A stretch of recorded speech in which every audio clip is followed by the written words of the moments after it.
conclusión del libro de Eclesiastés. ¿Qué he aprendido sobre este libro y qué cosas me gustaría compartir con vosotros? Lo primero de todo es que es un libro que se lee sumamente rápido. Es muy breve y además es que trata estas típicas cosas que se plantea el ser humano, las típicas preguntas, las típicas reflexiones conforme vas viendo pasar la vida, pues ahí está todo. Y me gusta porque analiza tanto la reflexión con Dios, es decir, la experiencia con Dios, la vida con Dios y la vida sin Dios.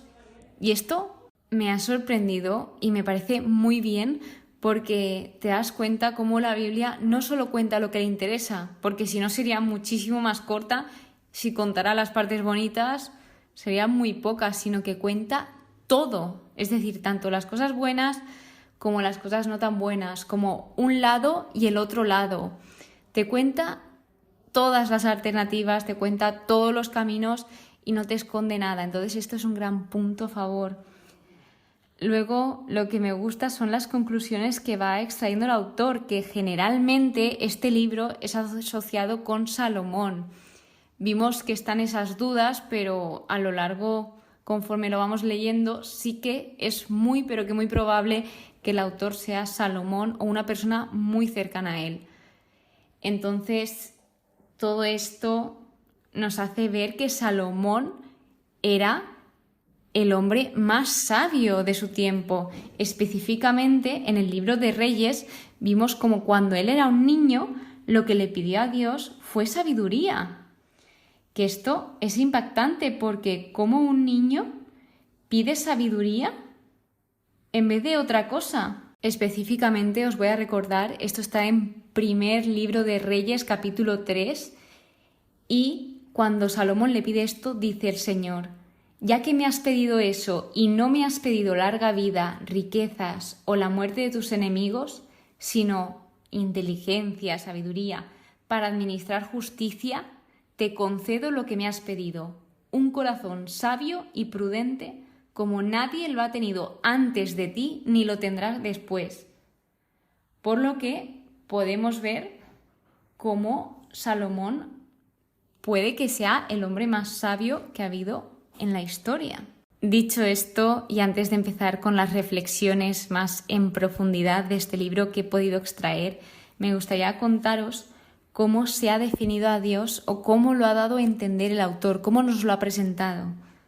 Lo que más he visto es que define a Dios como creador, hacedor, que Dios es eterno, que es un Dios ilimitado, infinito. Y esto está relacionado en que todo lo que Dios hace es duradero. Es decir, Dios hace y crea las cosas apropiadas a su tiempo y todo aquello que Él hace es duradero. Además de que es un Dios justo. Él busca la justicia, el derecho y la verdad por delante de todo. Y algo interesante es que Dios es vida. Cuando nosotros aceptamos tener a Dios en nuestras vidas, Él nos la da en abundancia.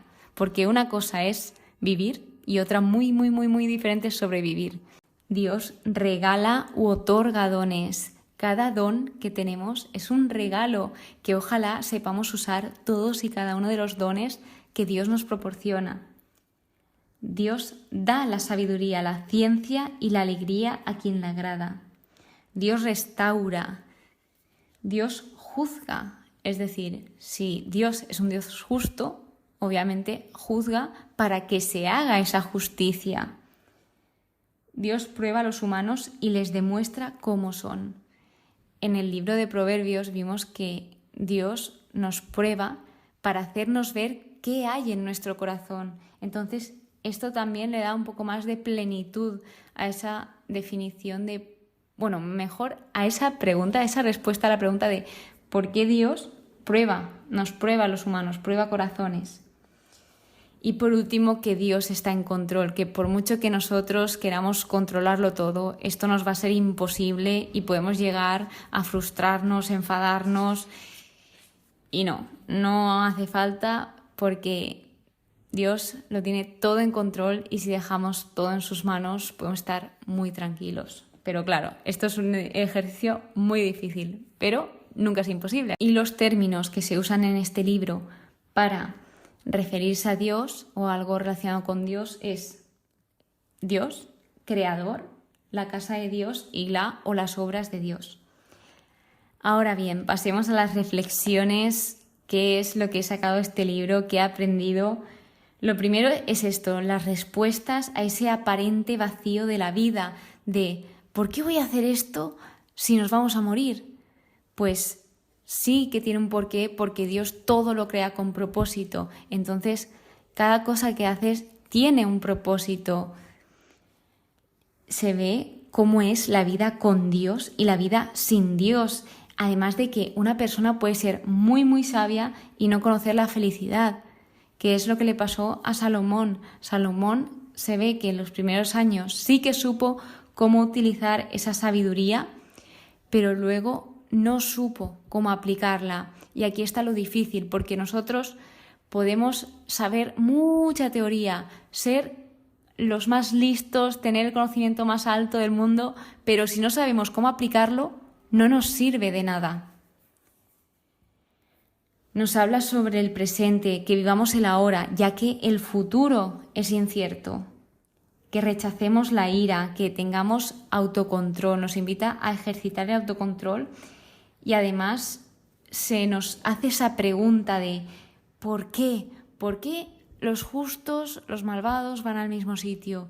No lo entiendo. Ese es como el punto principal de este libro. Repite mucho lo del destino del justo y del impío, que es el mismo, entonces como que es lo más frustrante para el autor. Y se ve cómo este autor ha considerado, ha estudiado, ha investigado, ha buscado, y todo esto con interés, que es lo más importante, el buscar, que no nos cansemos nunca de buscar con interés. Y que tengamos claro que la sabiduría aventaja a la necedad y la luz a las tinieblas. La luz siempre gana a las tinieblas. El amor siempre gana al odio. Una cosa bastante redundante que se repite a lo largo de todos los capítulos o que nos transmite ese mensaje es el de aprovecha el momento y que saques lo mejor de una mala situación. Porque total, la vida se va a acabar. Es que la filosofía de este libro, el pensamiento, hasta que no llega al final es total, como vamos a morir, tenemos que vivir ahora, que no vale la pena que nos enfademos, no vale la pena que te pelees con nadie, porque si total es perder tiempo. Tú vive, disfruta, pero sabiamente. Ahí está también la parte difícil. Que todo tiene su momento, su cuándo y su cómo. El encontrar respuestas, si buscamos, encontramos. No siempre, que es lo que le pasa al autor, que hay veces que encuentra respuestas y otras no. El hombre no es capaz de descubrir la obra que Dios ha hecho de principio a fin. Aquí nos demuestra que somos limitados. Al final somos humanos, tenemos nuestras limitaciones y así somos. Pero en cambio Dios es eterno. Y este libro también hace muchas referencias a la eternidad, a pesar de ese desconocimiento que había en el Antiguo Testamento.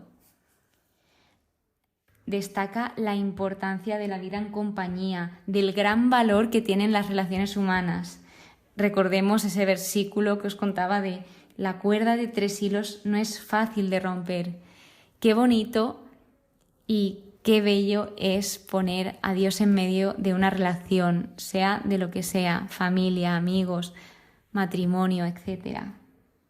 La importancia de cumplir tus promesas y tus votos, porque si no lo vas a cumplir, te aconsejo que no prometas nada. Más vale esto que prometer algo que luego no vamos a cumplir.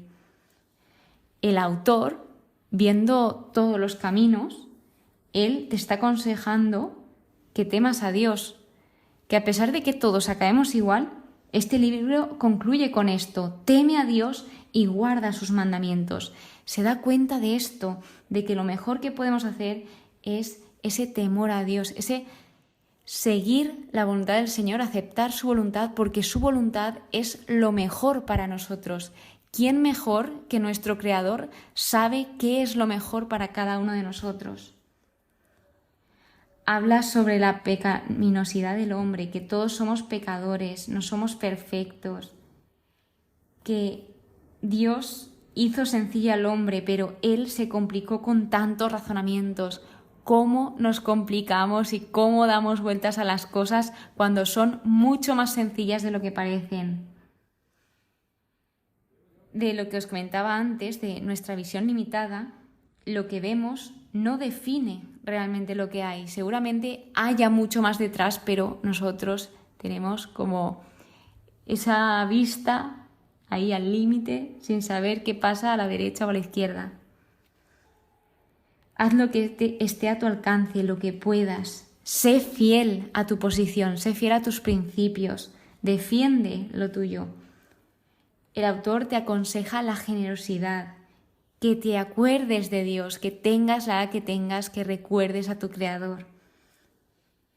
Y por último, la pregunta clave de este libro también es si la vida tiene sentido o no. Y la respuesta te la digo. Claro que la vida tiene sentido. Como te he dicho al principio de las reflexiones que he extraído, Dios todo lo crea con propósito. Tú has sido creado con un propósito, entonces con Dios todo tiene sentido. Así que esto ha sido el libro de Eclesiastés, lo que he podido extraer. Sí que es verdad que me ha costado un poco, como libro de Proverbios, explicaros o transmitiros a lo que se refiere, ya que es un poco complejo, pero bueno, lo he intentado. Perdonad si algo he transmitido mal o he dicho algo que me haya equivocado, perdón. Y nada, muchas gracias por estar aquí. Nos vemos en el siguiente episodio. Comenzaremos nuevo libro. Y nada, que pases muy buen día y que Dios te bendiga.